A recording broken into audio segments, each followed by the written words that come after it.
So today I was pretty inspired by what Toby was saying in his speech. He had described me perfectly. My entire high school experience has been a faked, half-ass effort to pass. I was moved to the point where I have completely discarded my last lecture entirely. It was so boring I could barely watch the video, and I wouldn't want to make you go through that. So I had spent countless hours writing that speech, as well as a couple more hours writing.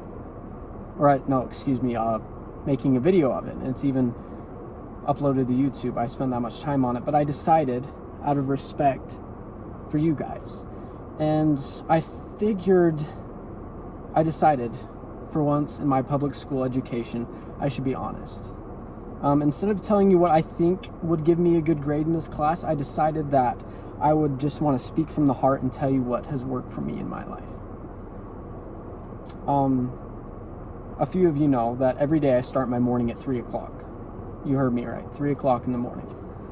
It's my favorite time of the day, honestly. You don't really have to force me to wake up that early. I absolutely love it. Not a single other person I know is up at that time. No one can bother me. It's my bliss. I like to begin my day by grounding myself in a couple of things. First, I don't look at my phone for as long as possible. Most of the time that can take anywhere from an hour or two. Secondly, I like to keep the hard times in my mind. You know, I remind myself of the things that I've gone through and where I've been to make me me. I'm really grateful for all those things, and gratitude is another thing I spend a lot of time on. I'm really grateful for the things that I have gone through to become the person I am. And I've stolen Matthew McConaughey's 3 things that he needs in his life. I really believe in that. And his 3 things are: he needs somebody to look up to, something to look forward to, and somebody to chase. And I really like that, because when he gave those 3 points, he was giving his Oscar speech, I believe, in 2014. And someone I look up to, first of all, is God, and then my own father. I really look up to both those people. Something to look forward to. I look forward to seeing my life become better in the future by starting today, and something to chase. You know, I chase excellence. I chase becoming a better person. That's what really I'm all about, is I just want to do things that make me become better.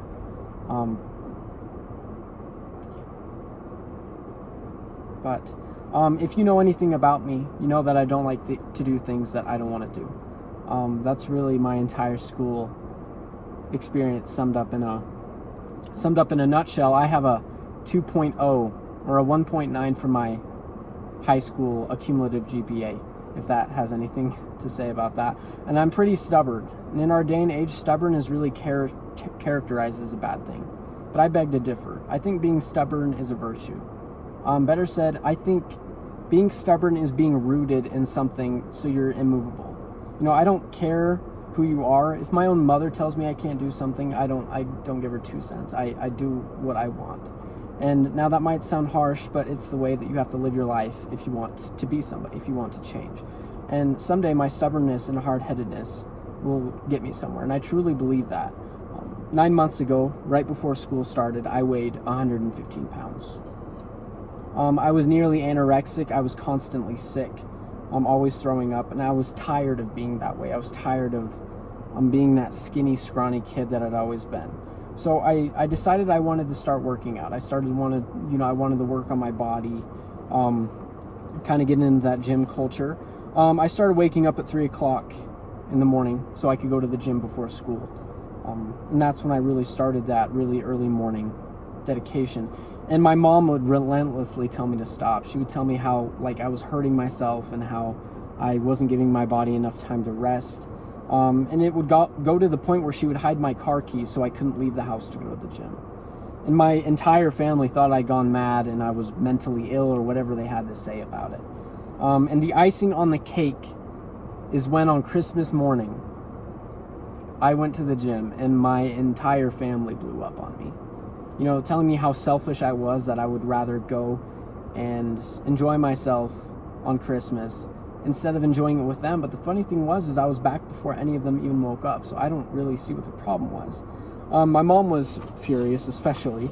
She said that I looked fine and that I didn't need to change a single thing about me, but I really didn't feel that way about myself. You know, I love my mom more than anybody else in the world, but I just wouldn't listen to her. You know, fast forward to today, I weighed myself yesterday and I currently weigh 162 pounds. I've gained 45 pounds in 8 to 9 months, and that is about 5 pounds a month, which is pretty incredible, considering most of it is hopefully muscle, not too much fat. And I haven't been sick in 9 months. I have, you know, my health has skyrocketed. I'm so much healthier, and I've never felt better in my life physically. Due to the fact that I wouldn't listen to anybody else, and that stubbornness has gotten me to where I am today. Another thing I do is I don't allow myself to feel sorry for myself. Self-pity has never really benefited anyone. It never goes anywhere. It's like complaining. It doesn't benefit you or anyone around you. I used to feel sorry for myself chronically. All my thoughts were negative, either towards other people or to myself. I would sit in my car, either on my way home from school or sometimes even in my bedroom, and I would just cry. You know, I would feel so sorry for myself because, you know, I was short. You know, I wasn't popular at school. You know, hundreds of things that I all made up because none of them really mattered. I had fallen so far into this self-loathing that I was depressed. You know, there wasn't a single positive thought in my life. And this was around 2 years ago when the COVID pandemic was happening. And that really didn't help because I was cut off, you know, from school, and I had a lot of good friends that, you know, would keep me happy for the time being. But when I got out of school, it just all went downhill.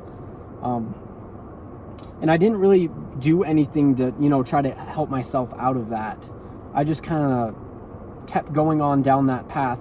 And I was complaining to my mom one night about it all. And she just kept telling me that something was coming to make it better. And of course, I didn't listen to her. But that very next morning, and I remember this day really vividly, was June 1st, 2020, about 2 years ago exactly. I was on my way to work. I work construction. I absolutely hated that job. And I was crossing Highway 20 near St. Anthony, those crossroads. As I entered the freeway, I didn't see a car coming, and I was T-boned by an SUV going about 85 miles an hour. I wasn't wearing a seatbelt. None of the airbags went off, and the front window was gone. You know, what sounds like what would be a deadly disaster, I walked out of completely unharmed. By the time the cops and the ambulance got there, I was standing next to the car, and they were so confused. They were looking for the person in the car, and they didn't realize that I was the person in the car, and they thought I was coming to help. I didn't have a single broken bone. The only thing I had was a minor concussion and a very small scar on my leg to remember it by. Since then, I've realized that life is too short to feel bad for yourself. Life is too short to care what other people think about you and to be negative with yourself. You know, life is to be enjoyed. You know, fight through the problems and the pain that you have and find your bliss. You know, the more pain you have, the greater peace you'll feel when you overcome it. And I truly believe that. You know, find what makes you happy regardless of what other people think. You know, regardless if everybody says you're crazy or if everybody says that's stupid. If it makes you happy, then do it. You know, if you like, I don't know, running marathons, I never get why that makes people happy, but you know, if that makes you happy, do it. To end, I wanted to share my favorite poem by the English author Dylan Thomas, and it's also in my favorite movie Interstellar, and it really moves me every time I hear it, so I just want to share it with you. Do not go gentle into that good night. Old age should burn and rave at close of day. Rage, rage against the dying of the light. Though wise men know, at their end, dark is right. Because their words had forked no lightning, they do not go gentle into that good night. Good men, the last wave by, crying how bright. Their frail deeds might have danced in Green Bay. Rage, rage against the dying of the light. Wild men who caught and sang the song in flight, and learned too late they grieved it on its way. Do not go gentle into that good night. Grave men near death, who see with blinding sight. Blind eyes could blaze like meteors and be gay. Rage, rage against the dying of the light. And you, my Father, there on sad height, curse, bless me now with your fierce tears, I pray. Do not go gentle into that good night. Rage, rage against the dying of the light.